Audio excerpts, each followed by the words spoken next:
J'ai passé plusieurs jours en hôpital et ça m'a rappelé que bientôt, un jour, nous serions tous vieux, faibles et souffrants. Et ça peut paraître un peu simpliste et évident comme remarque évidemment, mais je pense qu'on a tendance à l'oublier ou alors à essayer de le cacher.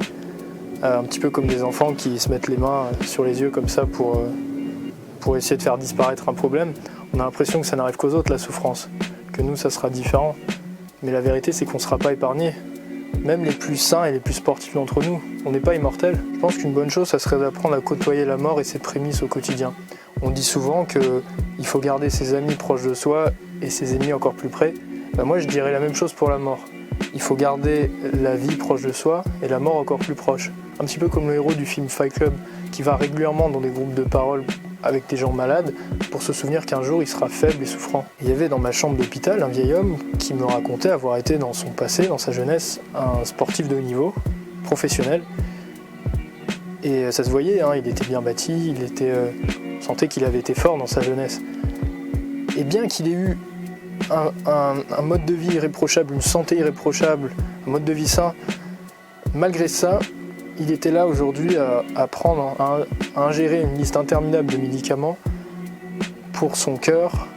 Il faisait de l'arythmie, pour son diabète, pour sa tension. Il commençait même à perdre la vue, il voyait plus grand chose. Et la chose à laquelle il pouvait se raccrocher, c'était son passé de sportif. Et quand il en parlait aux infirmières, on sentait qu'elle l'écoutait avec une certaine admiration, un certain intérêt, qu'elle ne portait pas forcément aux autres patients. Vous savez, elles ont plutôt une façon de parler parfois un peu monotone et un petit peu distante avec les autres patients. Mais avec lui, c'était pas le cas.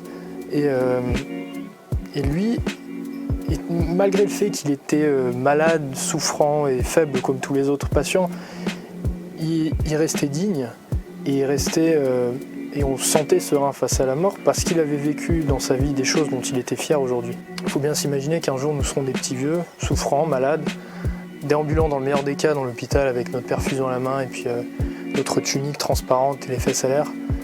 Dans le pire des cas, allongé dans le lit, incapable de bouger avec une petite manette dans la main, à appeler l'infirmière.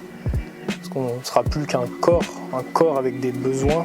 Mais ce qui fera de nous des êtres humains dignes et prêts à mourir, c'est tout ce qu'on aura vécu avant, tout ce dont nous serons fiers d'avoir vécu, tous les combats qu'on aura menés pour élever notre situation sociale, pour trouver une femme, la protéger, fonder une famille, propager l'amour, le bien-être. Et même si personne ne sera là pour s'en souvenir, nous nous en souviendrons.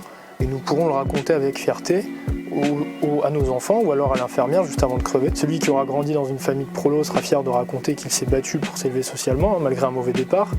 Et puis le moche se vantera d'avoir plu à beaucoup de femmes, malgré un physique ingrat, un petit peu comme Casanova avec son gros nez.